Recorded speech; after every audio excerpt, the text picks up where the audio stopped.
मत्स्यपालनातील नवीन तंत्रज्ञान जसं पिंजरा शेती, पेन कल्चर याबद्दलची माहिती, एकूणच काय तर सगळ्या प्रकारचं विकसित तंत्रज्ञान सरांनी आपल्याला फार थोडक्यात आणि फार योग्य प्रकारे मार्गदर्शन केलेलं आहे. तर महाराष्ट्रात इनलँड फिशरी ॲक्वाकल्चर का विकसित झाले नाही याचंही उत्तम प्रकारे त्यांनी विश्लेषण केलेलं आहे. त्याचप्रमाणे मत्स्यपालनातील अडचणी काय आहे, भविष्यात या उद्योगास असलेला वाव किती आहे याचंही त्यांनी फार उत्तमपणे आपल्यासमोर उदाहरणे दिली आहेत. आणि एकूणच काय तर मत्स्य उत्पादनातील तंत्रज्ञान या विषयातील सर्व बाबी त्यांनी फार लिलाया आपल्याला समजावून सांगितल्या आहे एका तासात. त्याबद्दल मी सरांचं सर्वांच्या वतीने, ॲग्रोव्हिजनच्या वतीने आणि आपण शेतकरी बांधवांच्या वतीने खूप खूप आभार मानते. धन्यवाद सर.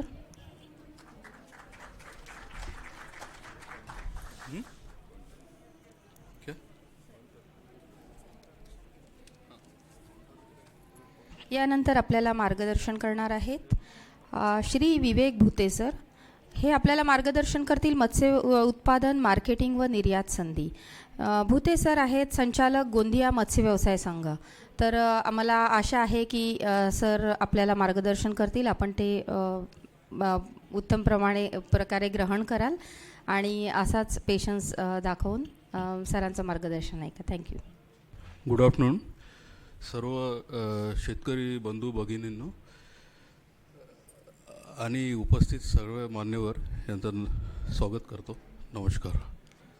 मी ॲग्रोव्हिजन टीमचा आभारी आहे की त्यांनी मला इथे इन्व्हाइट करून एक एक्सपर्ट स्पीकर म्हणून मला बोलण्याची संधी दिली फिशरीजवर.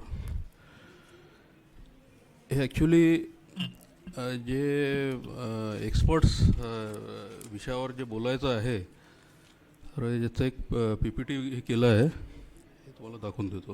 ॲक्च्युली फिशरीज एक प्रोडक्शन, मार्केटिंग आणि एक्सपोर्ट्सचं जे आहे, ह्या एक्सपोर्ट्सचा विषय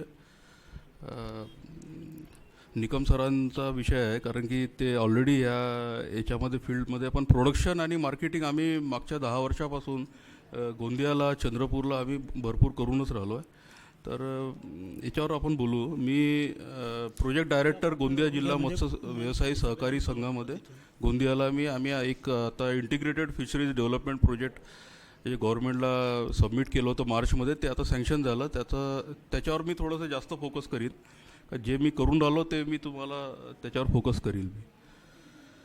एक आता ग्रीन रिव्होल्यूशन, तर हे याचं ऑलरेडी थोडंसं मी एक ब्रीफ उल्लेख करतो की ग्रीन रिव्होल्यूशन जो इंटेन्सिव्ह प्लॅन जो 1960मध्ये बनला होता, त्याचं तर आपण आता याला त्याच्यानंतर ग्रीन रिव्होल्यूशन झाल्यानंतर व्हाईट रिव्होल्यूशन झालं. आता टाईम आला आहे ब्ल्यू रिव्होल्यूशनचा. ब्ल्यू रिव्होल्यूशनचा हा एक थोडासा एक्सपेन्सिव्ह या दिवसात आहे आणि याला हा जो अनटॅप पोटेन्शियल जो मला जो इंडियामध्ये जो अनटॅप पोटेन्शियल आहे, याला स्कोप भरपूर आहे आणि आमच्या विदर्भामध्ये, ईस्ट विदर्भामध्ये जबरदस्त स्कोप आहे याला. तर हा अनटॅप पोटेन्शियल आपल्याला आता ह्या ॲक्वाकल्चरमध्ये आपल्याला हे करायचं आहे. व्हाईट रिव्होल्यूशनचं तर डेअरीचं सक्सेस स्टोरी सगळ्यांनाच माहीत आहे. या देशामध्ये व्हाईट रिव्होल्यूशनचं सगळं हे झालं आहे. मी जास्त याच्यावर डिस्कशन नाही करणार.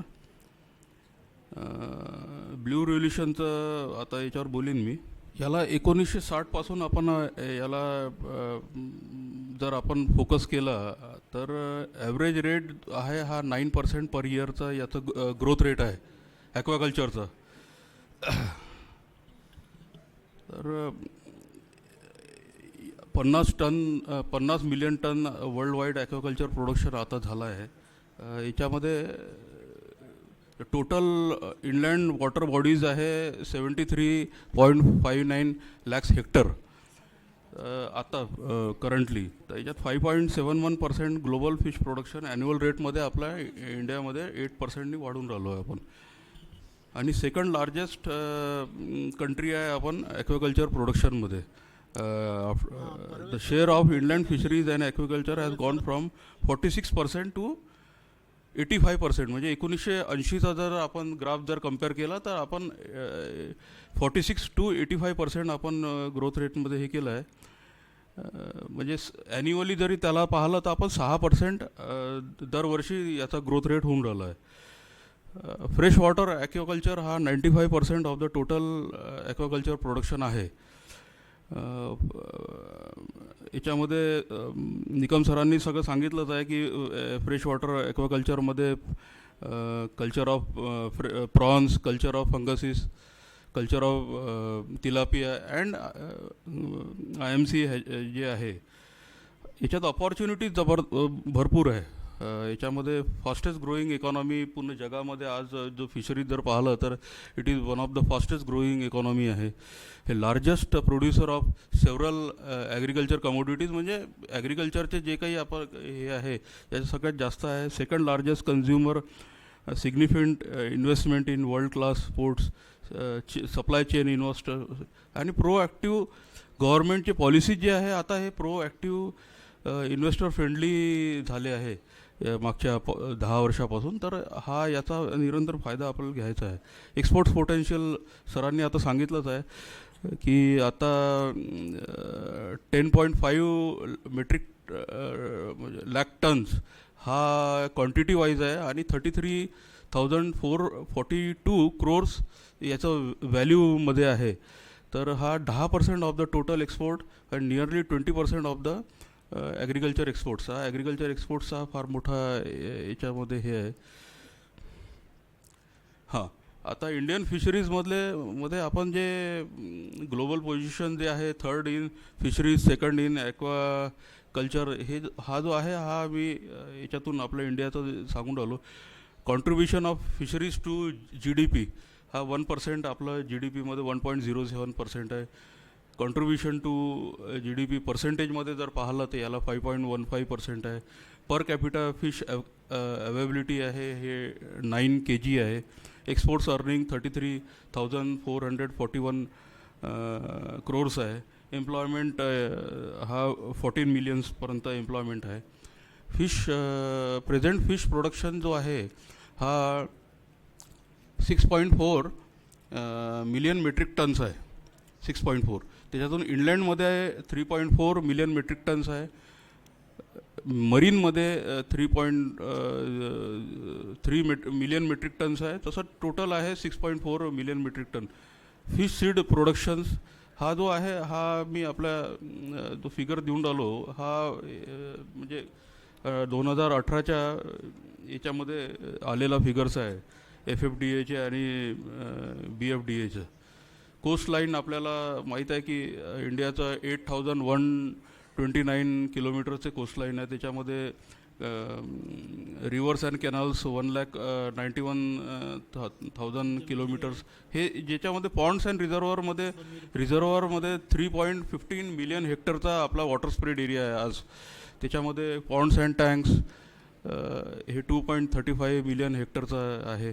ब्रॅकिश वॉटर एस्टरीज जे आहे याला सगळ्याला एक म्हणजे रिझर्वॉर झाल्यानंतर पॉन्ड्स आहे, ब्रॅकिश वॉटर आहे, एस्टरीज आहे, या सगळ्या याच्यात आकडे आहे.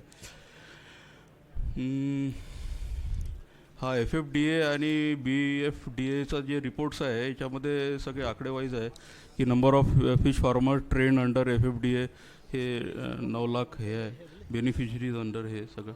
हां, याच्यामध्ये आता निकम सरांनी याच्यामध्ये बरंच मगाशी सांगितलं आहे की कॅप्चर फिशरीजमध्ये मरीनमध्ये कोस्टल फिशिंग आणि डीप फिशिंग आहे.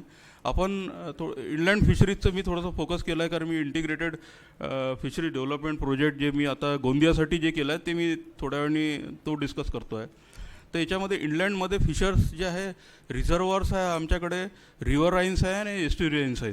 म्हणजे ह्या तिन्ही गोष्टी आमच्याकडे इंग्लंडमध्ये आहेत. ते जास्त फोकस केलं आहे. मरीनचं याच्यामध्ये हे नाही केलं आहे, आपण जास्त फोकस नाही केलं. ॲक्वाकल्चरमध्ये marine, brackish water, fresh water, cold water आणि ऑर्नामेंटल फिशेस. तर याच्यामध्ये मरीनचं मगाशी सांगितलंच आहे सरांनी. ब्रॅकिश वॉटरमध्ये जे आहे श्रिम्स, टायगर श्रिम्स वगैरे हे सगळं आपण केलंच आहे. फ्रेश वॉटरमध्ये जे रोहू कतला IMCचे जे हॅचरीज आहे, rohu, catla, mrigals, exotic carps, grass carps, silver carps, common carps वगैरे.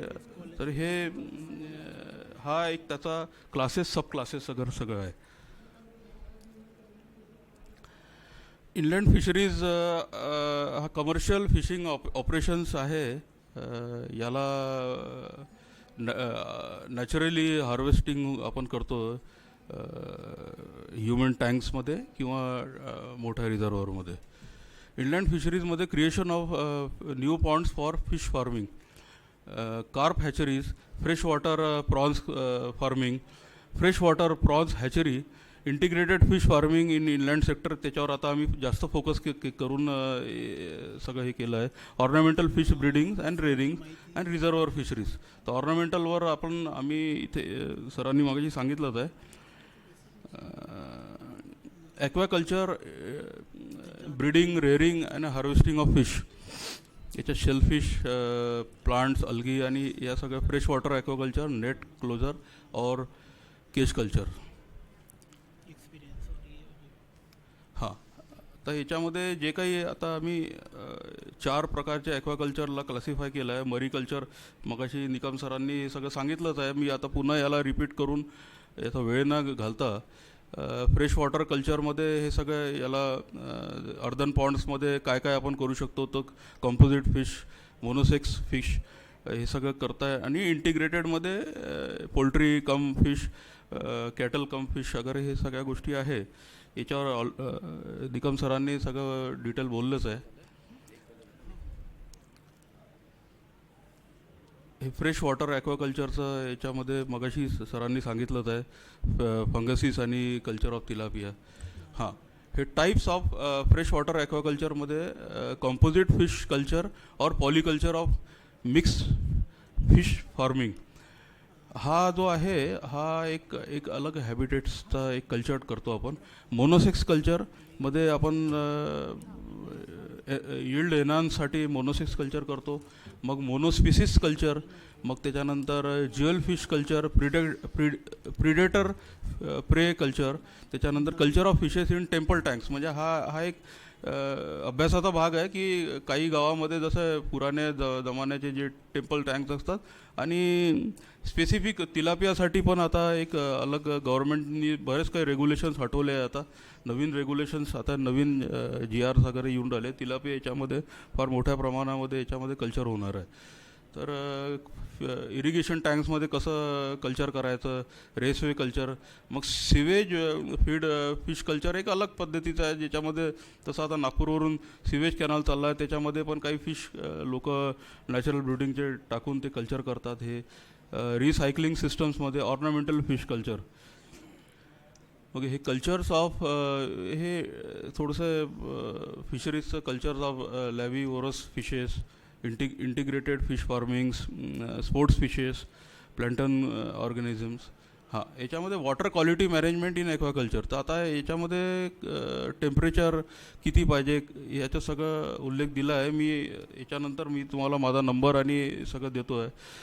आणि मी नागपूरलाच राहतो, गोंदियाचं काम करून राहिलो, तर मी सगळं तुम्हाला डिटेलमध्ये देऊ शकतो. कारण याच्यानंतर सगळ्यात महत्त्वाचं म्हणजे गव्हर्नमेंटचे जे ब्ल्यू रिलेशनच्या स्कीम्स आहे, मिस्टर समीर परवेज आले आहेत, यांना याच्यामध्ये जास्त इलॉबरेट करून सांगायची गरज आहे.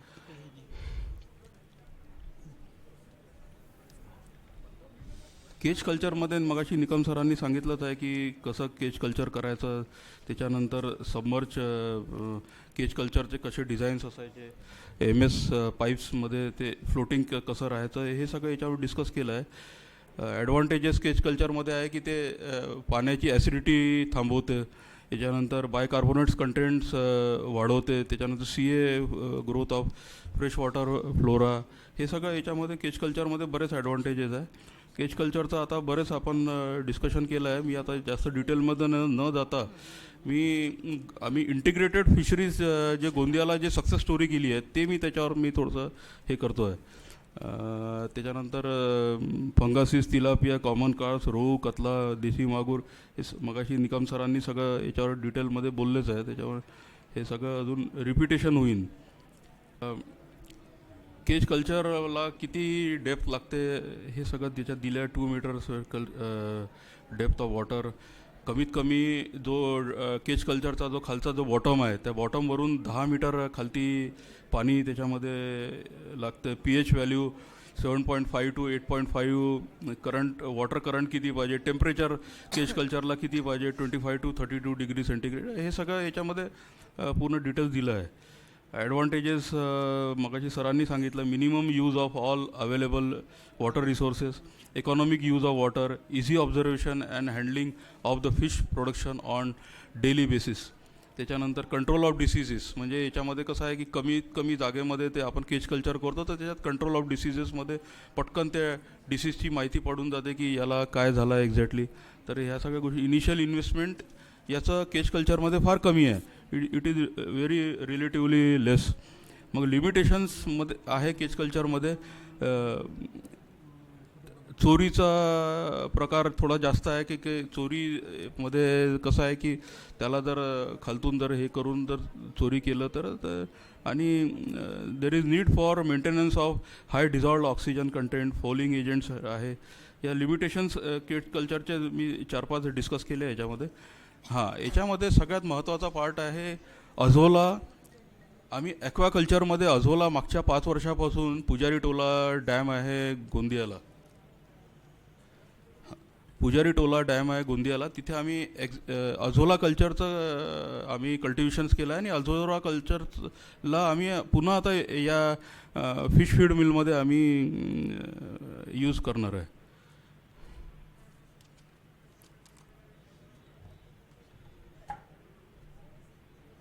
आता मी खास integrated fisheries development project in Gondia district हे आम्ही गव्हर्नमेंटला सबमिट केला आहे, गोंदिया जिल्हा मत्स्य सहकारी, त्याचं थोडंसं बोलतो. हा ठीक आहे, हे जाऊ दे. या पूर्ण गोंदिया जिल्ह्याचं आम्ही सॅटेलाईट मॅपिंग्स केलं आहे, म्हणजे कुठे कुठे किती रिझर्वर्स आहे, छोटे पॉन्ड्स किती आहे, याचे सगळे क्लासिफिकेशन सगळं मी केली आहे. मोठं रिझर्वर्स किती आहे आणि ह्या सगळ्या याचे क्लासिफिकेशन्स आहे, मायनरमध्ये, स्मॉल इरिगेशन्स, मीडियम, लार्जमध्ये. हे मी याच्यामध्ये जास्त डिटेल डिस्कशन नाही करत.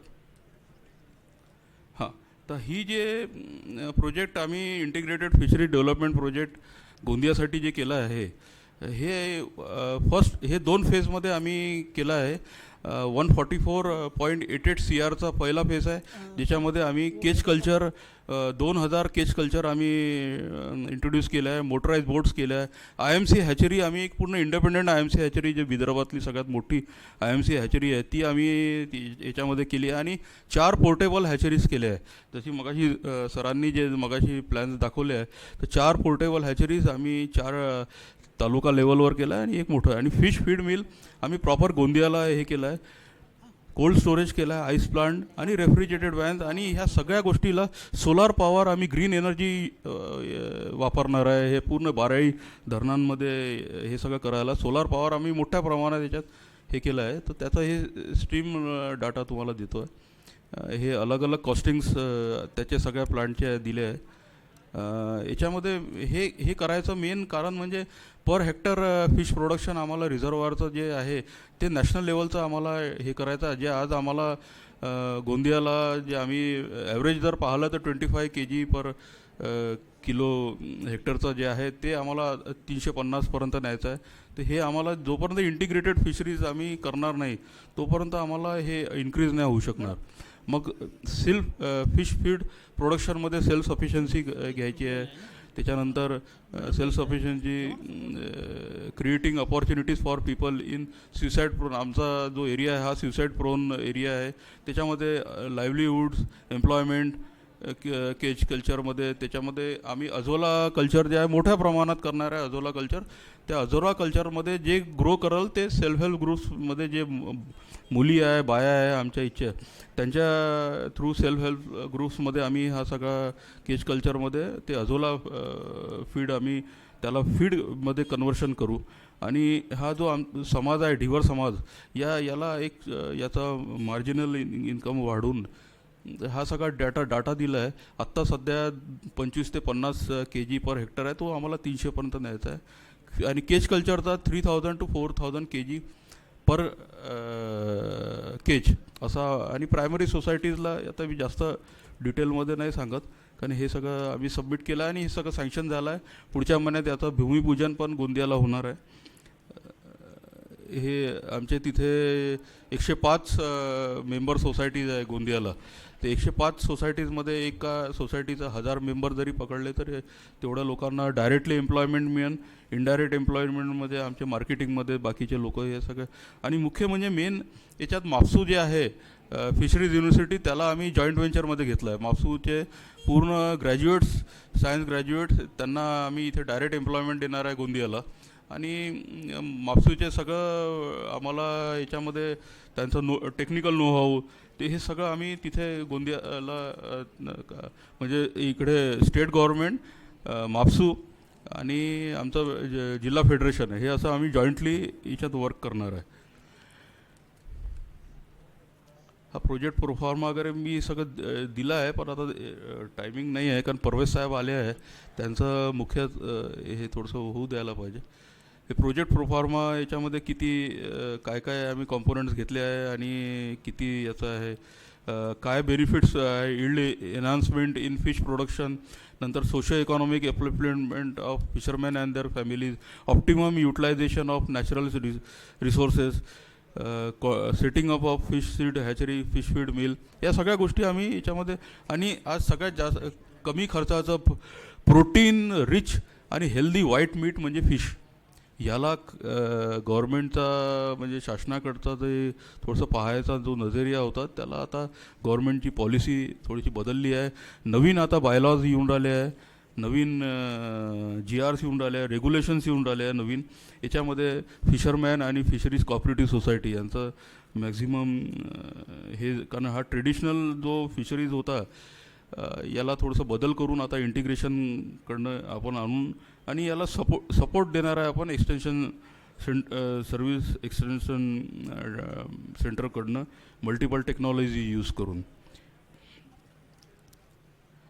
हे सगळं याच्यामध्ये कॅपिटल कॉस्ट आहे एक कॉम्पोनंटचे.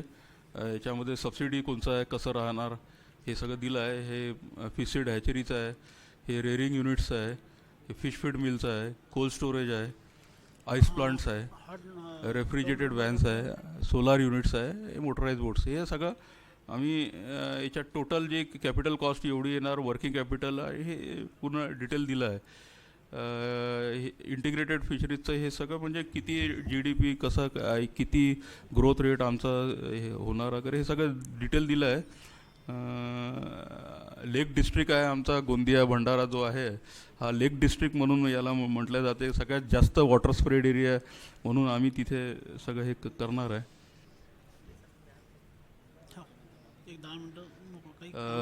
अजून काही तुम्हाला जर विचारायचं असेल ना याच्या व्यतिरिक्त तर मी तुम्हाला हे सगळं संपल्यानंतर मी पुन्हा तुमच्याजवळ बसतो. थँक्यू, धन्यवाद. धन्यवाद भुते सर. मत्स्य उत्पादन मार्केटिंग व निर्यात संधी यावर आपल्याला आता श्री विवेक भुते सरांनी फार उत्तमरित्या मार्गदर्शन केलेलं आहे. आपल्या व्याख्यानामध्ये त्यांनी व्हाईट रिव्होल्युशन आणि ग्रीन रिव्होल्युशन सोबतच ब्ल्यू रिव्होल्युशन काय आहे हे पण समजावून सांगितलं. त्याचप्रमाणे मत्स्य उत्पादनातील विविध तांत्रिक बाबी आणि त्याची सुरुवात त्यांनी प्राथमिक बाबींपासून केली आहे की मत्स्य उत्पादन करायचं असेल तर काय प्राथमिक बाबींचा विचार आपण करायला हवा. त्यामध्ये त्यांनी पुन्हा केज कल्चर विषयी विस्तृत माहिती दिली. केज कल्चरमध्ये अझोलाचा वापर कसा करायचा हेही सरांनी सांगितलं आहे. त्याच्यानंतर फिश फीड मिलबद्दल सरांनी माहिती दिली. फिश फीड मध्ये सुद्धा जे नवीन आपलं पूरक खाद्य म्हणून आपण अझोला आता वापरायला सुरुवात केली आहे त्याचा उपयोग सरांनी सांगितलेला आहे. गोंदिया जिल्ह्यातील मत्स्य व्यवसायास उपयुक्त जागांची, तलावांची त्यांनी विभागणी करून एक सुंदरसा आपल्याला पॉलिटिकल मॅपसुद्धा दाखवलेला आहे. यानुसार आपल्याला लक्षात येईल की भविष्यात या व्यवसायाला किती चांगल्या संधी आहे, रोजगार संधी आहे. त्याचप्रमाणे पर हेक्टर फिश प्रोडक्शन वाढवून त्यांना नॅशनल लेव्हलपर्यंत आपण जाण्यासाठी काय प्रयत्न करू शकतो आणि याची त्यांनी विस्तृत माहिती दिली आहे. मत्स्यपालनामध्ये सरांनी जे सांगितलं की गोंदिया जिल्ह्यातील सेल्फ हेल्प ग्रुपचा अंतर्भाव त्यांनी केलेला आहे तर हा अंतर्भाव करून त्यांनी जे मत्स्य व्यवसायाला चालना देण्याचं काम आणि त्यातसुद्धा महिलांचा सहभाग या ज्या गोष्टी सांगितल्या आहे किंवा वाढत्या मत्स्य व्यवसायातून निर्माण होणाऱ्या रोजगारांमधनं महाराष्ट्र पशु व मत्स्य विज्ञान विद्यापीठाअंतर्गत पदवी घेणाऱ्या सर्व ग्रॅज्युएट्स लोकांना रोजगाराच्या संधी, या सर्व गोष्टींसाठी खरोखर सरांचे आभार मानले पाहिजे. सर धन्यवाद. यानंतर आपल्यामध्ये उपस्थित आहेत श्री समीर परवेज सर. परवेज सर आहेत assistant commissioner of fisheries Nagpur, department of fisheries, government of Maharashtra. सरांनी MSc BEd झुलॉजी या विषयात MSc केलेलं आहे, त्यानंतर BEd केलेलं आहे आणि सरांना सरकारी नोकरीचा 26 वर्षाचा अनुभव आहे. तर सरांचं आपल्याला सर्वांना माहितीच आहे की हा नवीन येणारा व्यवसाय आहे आपल्या महाराष्ट्रासाठी, तर थोडासा आपल्याला परिचित आहे, थोडासा अपरिचित आहे. तर यातल्या सर्वच छोट्या छोट्या बाबी कव्हर करण्याचा आपल्या तिन्ही वक्त्यांनी खूप छान प्रयत्न केलेला आहे. तर आता आपण ऐकू परवेज सरांना. तर याआधी आपण ऐकलंय श्री नितीन निकम सरांना, जे आहेत west coast frozen foods private limited Mumbai ह्या कंपनीमध्ये ते आहेत टेक्निकल हेड फिश डिव्हिजन. तर मी मालेवार सरांना विनंती करते की त्यांनी स्मृतिचिन्ह देऊन नितीन निकम सरांचा सत्कार करावा.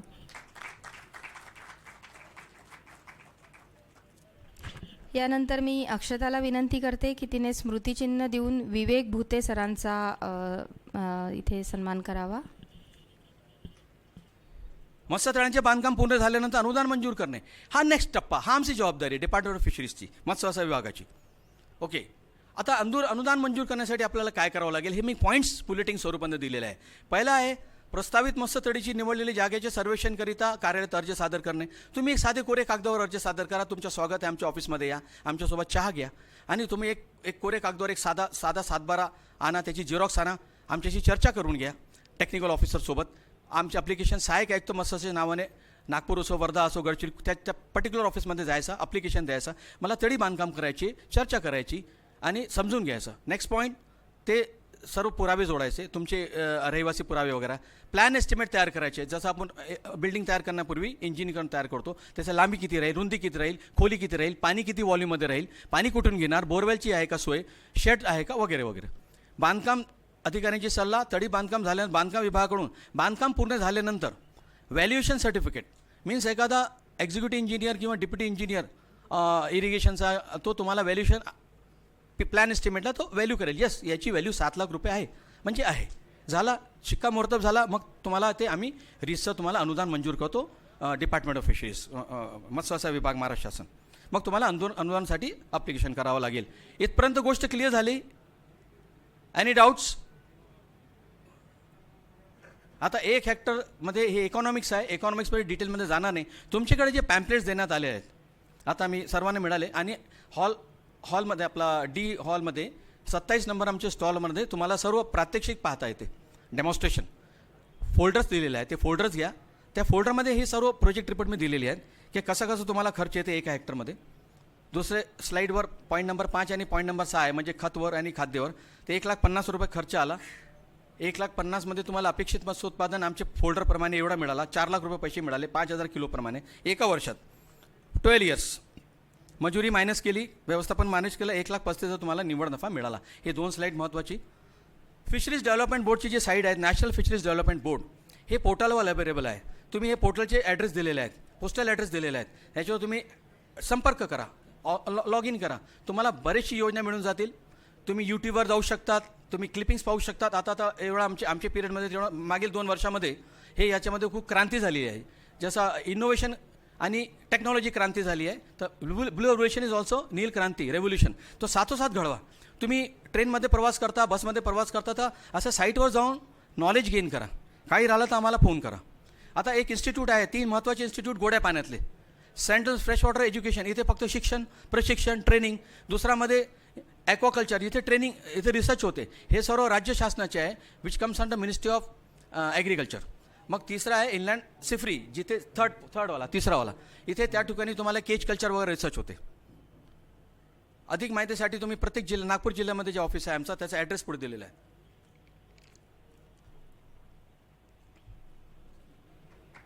Thank you very much. कुणाला काही प्रश्न विचारायचे असतील सरांना तर विचारू शकता.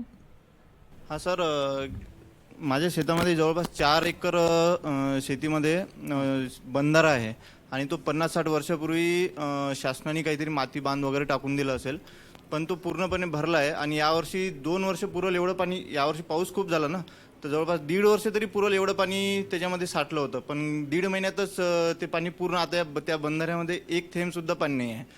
तर अशा वेळेस मी 2 वर्षापासून प्रयत्न करतोय शेततळ्यासाठी, पण आणि मत्स्यबीजच मला टाकायचं होतं त्याच्यामध्ये, पण मला ते 2 वर्षापासून काही त्याच्यामध्ये मला ॲक्च्युली हे 100 बाय 100चे शेततळे करायचे होते, तर करून मिळत नाही आहे.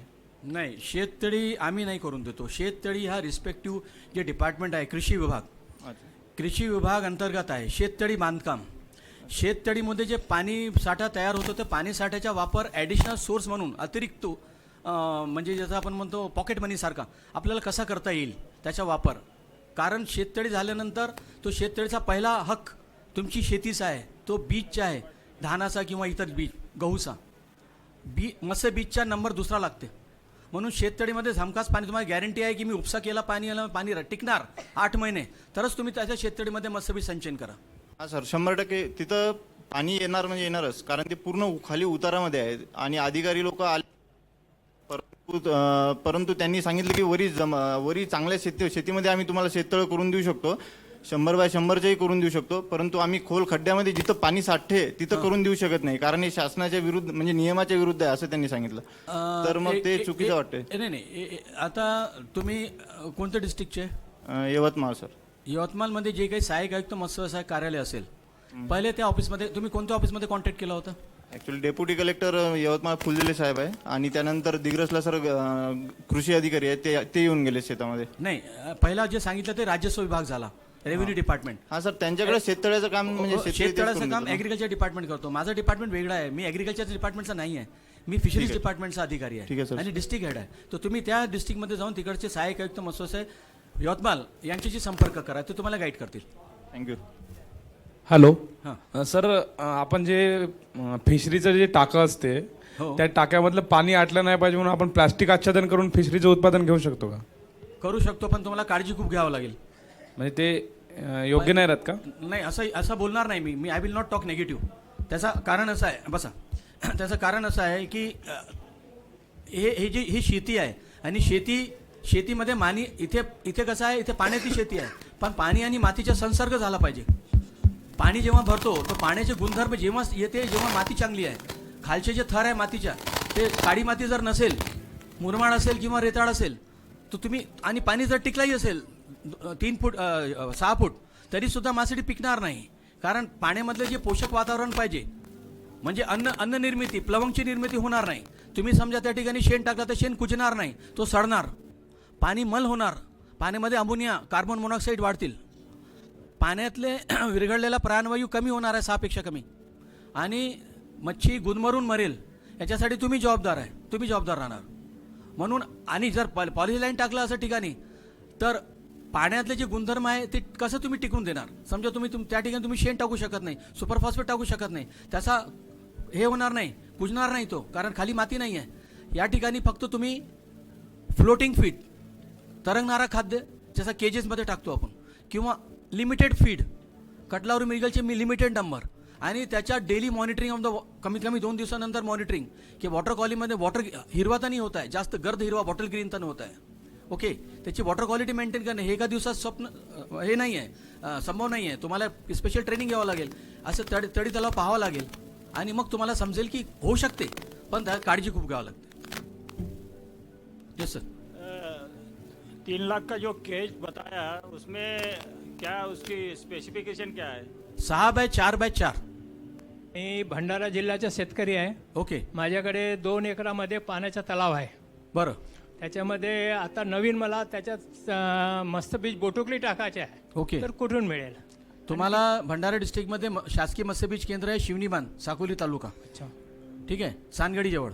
मी त्यांच्याकडे फोन केला होता, त्याने जानेवारी महिन्यात मिळेल म्हणून हां, सांगितलं. जानेवारीमध्ये जो बीज मिळेल तो सॅप्रिनस, म्हणजे कॉमन कार्प ज्याला आपण म्हणतो, त्याची ब्रीडिंग जानेवारीच्या शेवटी होते, संक्रांत नंतर.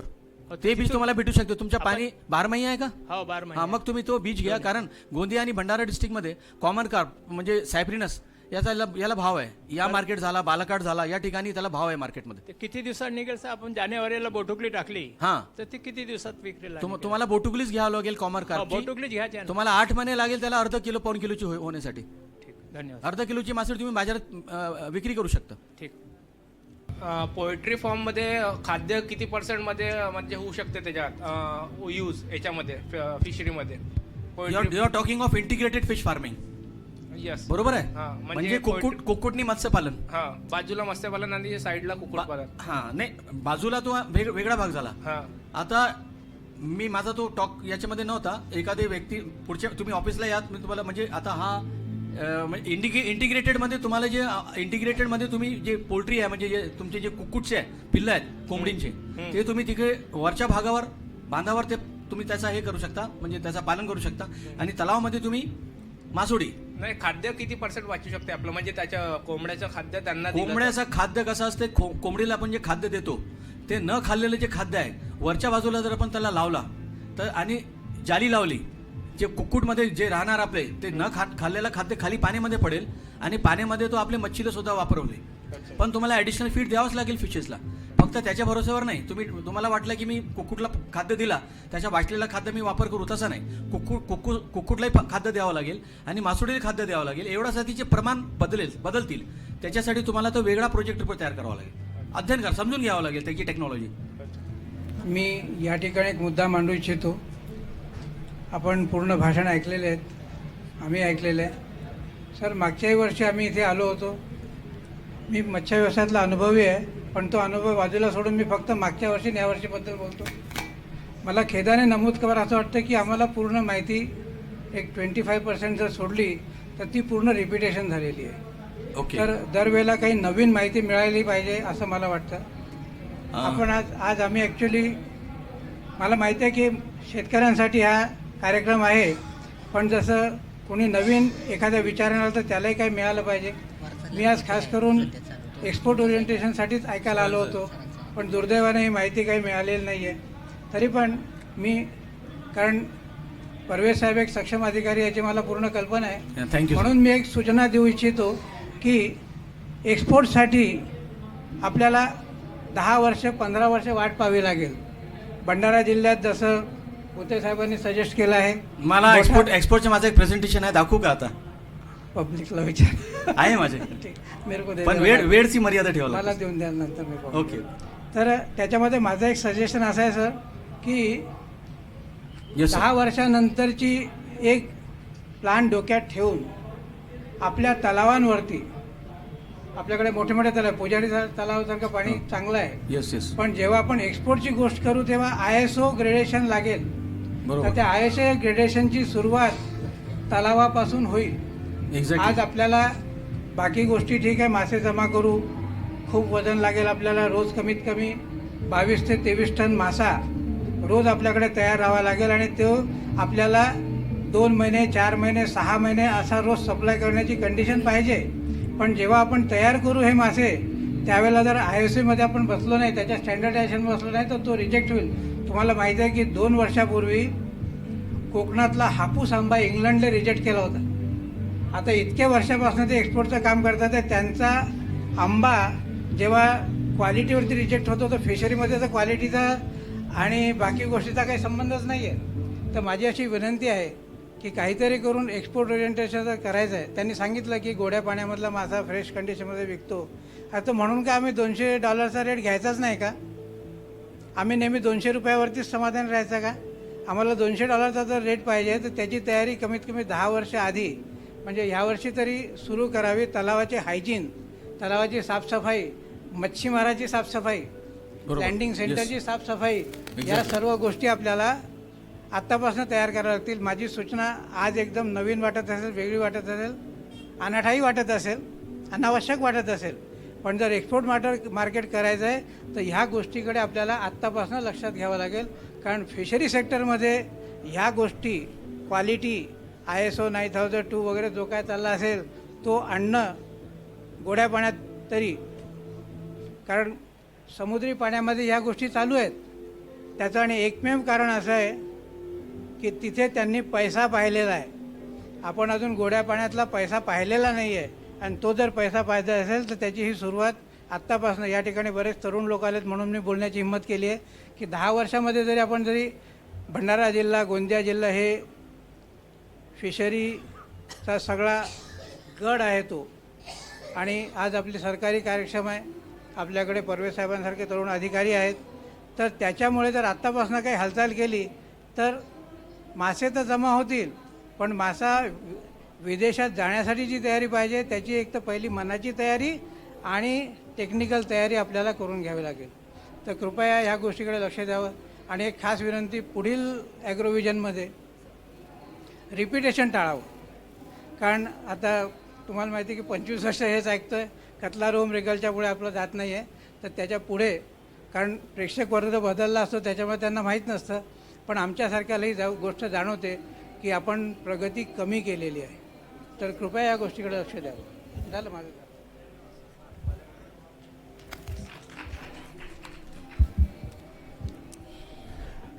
सर, मी आपल्या वतीने या सगळ्या शेतकरी बांधवांना थोडीशी हे करतो की फिशरीज आणि पर्टिक्युलर भंडारा डिस्ट्रिक्टमध्ये जितके मालगुजारी तलाव वगैरे अवेलेबल आहेत त्याच्यावर आमचा सगळा अभ्यास झालेला आहे आणि त्याच्याकरता पॉलिसीसुद्धा बनवण्याची सगळी प्रोसेस झालेली आहे. पण आता जसं 1 तास सरांना मी दिला, 1 तासात तुमच्या मनात ज्या शंका आहे त्याचं निरासन होणं हे एवढा सोपी जर विषय असता तर प्रश्न केव्हा सॉल्व्ह झाला असता. आणि समीर परवेज सर हे जे उपायुक्त म्हणून नागपूर कार्यालयात आहे त्याच्यामुळे सर मैं आपके तरफ से इन लोगों को एश्योर करूं कि ये आपका समय लेके आपके कार्यालय में आके जो भी उनकी समस्या है उसकी परमिशन है. Yes, definitely. मी माझ्या टॉकमध्ये सुद्धा बोललो की सर्वांना मी आमंत्रित केलं आहे की तुम्ही या, आपण डिस्कस करू, चहा घेऊ, असं बोललो आहे. बिलकुल बिलकुल आधीच बोललो मी.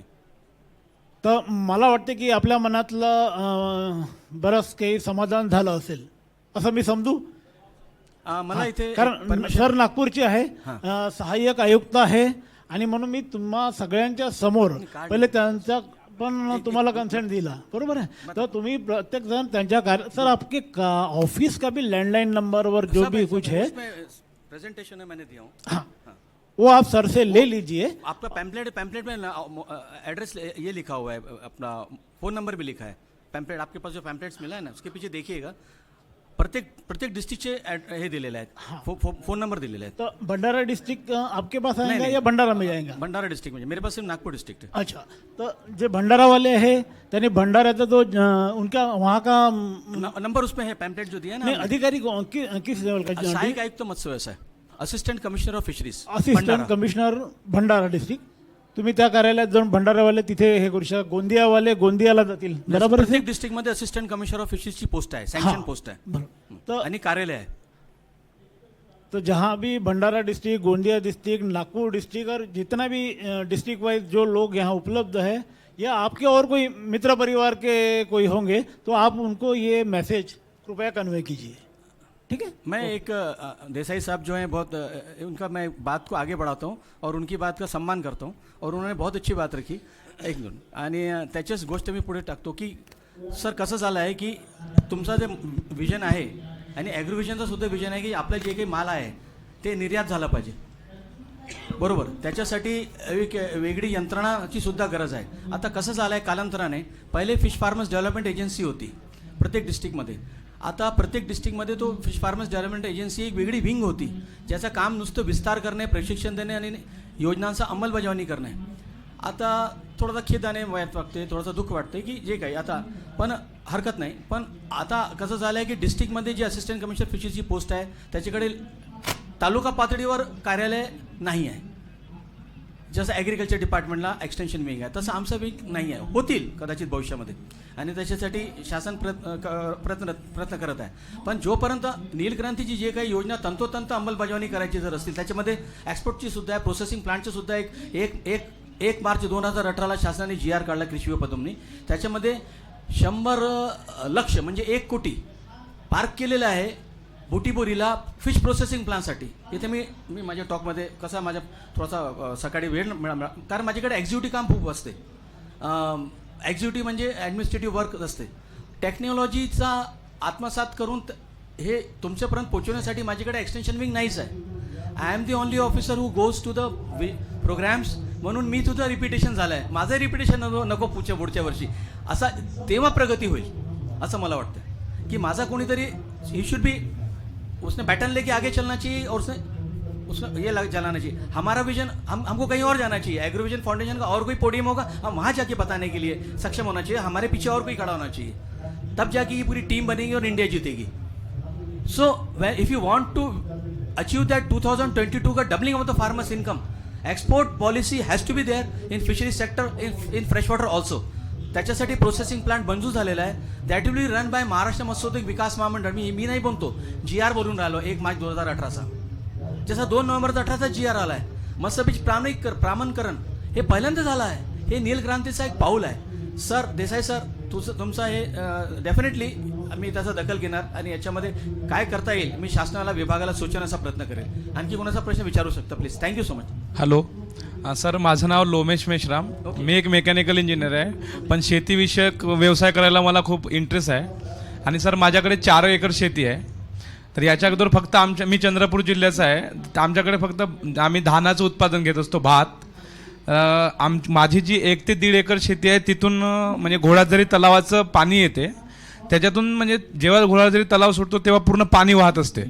तर त्या खालच्या एरियामध्ये जर मी हे म्हणजे टाकं जर खोदलं आणि आपण तिथं जर हे माशांचं उत्पादन घेतलं, पण वरून जेव्हा आपण काही शेतकरी धानांचं उत्पादन घेतात, तर धानांचं उत्पादन घेत असताना स्वतःचं धान वाचवण्यासाठी म्हणा की स्वतःच्या धानाचं उत्पादन चांगलं व्हावं यासाठी जे काही कीटकनाशकं वगैरे फवारण्या करतात, त्या पाण्याचा निचरा माझ्या खालच्या जमिनीत येऊ शकतो. आणि जर मी तिथं माशांचं उत्पादन घेतलं तर माझ्या माशांना काही डिफेक्ट होऊ शकते का?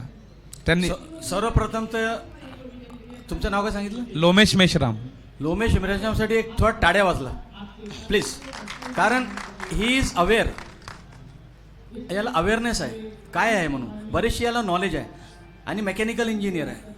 तर असे एज्युकेटेड तरुण, शिक्षित तरुण यांना जर म्हणजे नोकरी पाणी नाही भेटली, पण यांचा स्वयंरोजगार जर राहिला, यांचा आत्मविश्वास सांगते की यांचा आत्मविश्वास वाढला आहे. कारण यांनी टेक्नॉलॉजी समजून घेण्याचा प्रयत्न केला. त्याचा मलाही अभिमान वाटते की एक भारताचे नागरिक म्हणून, तुम्ही सुद्धा एक नागरिक आहे, मी सुद्धा एक नागरिक आहे, आपल्याला हे देश पुढे न्यायचा आहे, इकॉनॉमी वाढवायची. तर तुमच्यासारखे तरुण पुढे आले तर definitely you can do it. Thank you. त्याच्यासाठी पहिले तुम्ही तुमचं जे पाणी कुठून येत आहे, किती लांबवरून येत आहे, ते कोणत्या मातीवरून वाहून येत आहे त्याचं थोडंसं अध्ययन करा. आणि त्याच्यासाठी तुम्ही कोणते वॉटर फिल्टर म्हणजे म्हणजे ज्याला आपण म्हणतो हे गाडणी कक्ष कसं उभारणी करू शकतो जिथे आपली वॉटरची एंट्री होणार, तो पाणी जे येणार आहे पाण्याची तुम्ही चाचणी करा. त्याच्यामध्ये कोणते केमिकल्स आहेत, त्याच्या लॅबोरेटरीवरून कोणतं रसायन आहेत त्याची चाचणी करा आणि त्यांची रिपोर्ट बोलवून घ्या.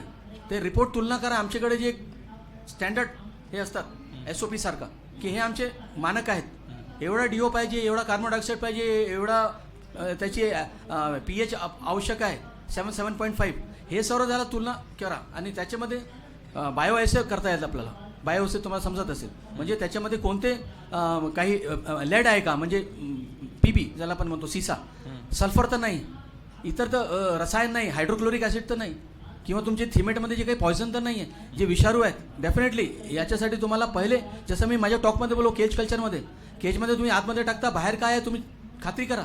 बाहेरमध्ये एखादा प्रदूषित पाणी तर येत नाही, म्हणजे तुमच्या क्रॉप फेलर होण्याची म्हणजे क्रॉप फेलर होण्याची minimise, you should minimise that crop failure chances. हे तुम्हाला करावंच लागेल. खोदकाम करण्यापूर्वी पाण्याची जे काही गुणधर्म त्याची हे करून घ्या, खात्री करून घ्या पाणी कसं आहे. नाही सर, पाणी तर पहिल्यांदा चांगलंच राहणार आहे, पण व्हेरियस टाईप ऑफ शेतकरी वेगवेगळं कीटकनाशक यूज करतात. मग ते शेतकरी म्हणजे वरचे शेतकरी आहेत, तर आपली शेती खाली आहे तर ती निचरा होत येते. मग वेगवेगळ्या प्रकारे प्रत्येक वेळा जर मी याची चाचणीच करत राहणार तर मग मला काय परवडणार? चाचणी केल्यानंतर तुम्ही हे पहा की त्याच्या मग तुम्ही फिल्टर म्हटलं मी तुम्हाला, गाडणी कक्ष जिथून पाणी घेणार तुम्ही. अच्छा, ते फिल्टर तिथं लावायचं, पाणी येणार ते आधीच म्हणजे हे ऍक्च्युअली इथे मी सांगू यायच्या अगोदर ते तिथं जाणार. तुमच्या प्लॅनमध्ये गाडणी कक्ष हा एक पार्ट राहिला पाहिजे फिश पॉन्डचा. तिथून पाणी घेणार तुम्ही. आणि सर हे फक्त सँड फिल्टर येते. 4च महिन्याचा प्रॉब्लेम राहील तो धान निघेपर्यंत, नंतर काय प्रॉब्लेम मी ते 4 महिने तो तुमचा शेतकरी मित्र आहे बाजूला, त्याची शेती होऊ द्या. त्याला शिकायत नको, तुम्हाला काही हे नको, म्हणजे नुकसान नको. असं एक खेडीमेडीच्या वातावरणामध्ये करावं लागेल, जे भांडण नाही झालं नाही, पाहिजे. तेच. थँक्यू. Welcome sir.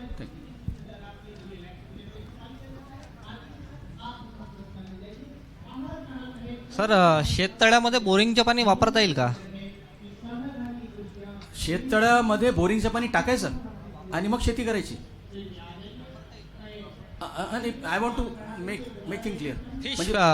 फिशसाठी फिशरीसाठी बोरिंगचे पाणी वापरता येईल का? बोरिंगच्या पाणीमध्ये ऑक्सिजनचे प्रमाण फार कमी असते, विरघळलेला प्राणवायू. त्याच्या वेळेस तुम्हाला काहीतरी स्प्लॅशिंग करावं लागेल पाणीच्या, किंवा एरेटर वगैरे, कारण जागा बंदिस्त आहे, छोटीशी जागा आहे, हार्डली 45 मीटर बाय 20 मीटर किंवा 30 बाय 30 मीटर, म्हणजे 900 स्क्वेअर मीटरची जागामध्ये पाणी मच्छी 1000 नग तुम्हाला सोडावं लागेल. 1000 नग जेव्हा तुम्ही सोडणार तर पाण्याची जी क्वालिटी आहे ते तुम्हाला मेंटेन करावं लागेल. पाण्याचा रंग, पाण्याचा प्राणवायू, कारण बोरिंगचं पाणी घेतलं तर हे पाणी तुम्ही शेततळ्याचा तुम्ही उलटा करतात ना, लोक बाहेर पाणी फेकतात, तुम्ही बाहेर आतमधून टाकणार, म्हणजे हे थोडासा मॅचअप होत नाही. म्हणजे तुम्ही शेततळी पिकासाठी करणार की मच्छीसाठी करणार, काय तुमचा आयडिया काय आहे? फिशरीसाठी गॅरंटी की 8-9 महिने पाणी राहणार शेततळीमध्ये पाणी टिकण्यासाठी. बोरिंगचं पाणी जर तुम्ही समजा बोरिंगचं पाणी वापरलं आणि उन्हाळ्यामध्ये परत ते शेततळीमध्ये टाकलं आणि शेततळीचं पाणी परत खाली गेलं तर, म्हणजे इथून पाणी टाकलं इथून पाणी निघून जाईल. कारण शेततळी कशी आहे त्याच्यावर त्याची माती कशी आहे, काळी माती आहे का वगैरे, हे सर्व पाणी फार गरजेचं आहे. ठीक आहे, तर सर्वे करून घ्या एखादा टेक्निकल ऑफिसरचा फिशरीजच्या. ठीक आहे, थँक्यू. वेलकम.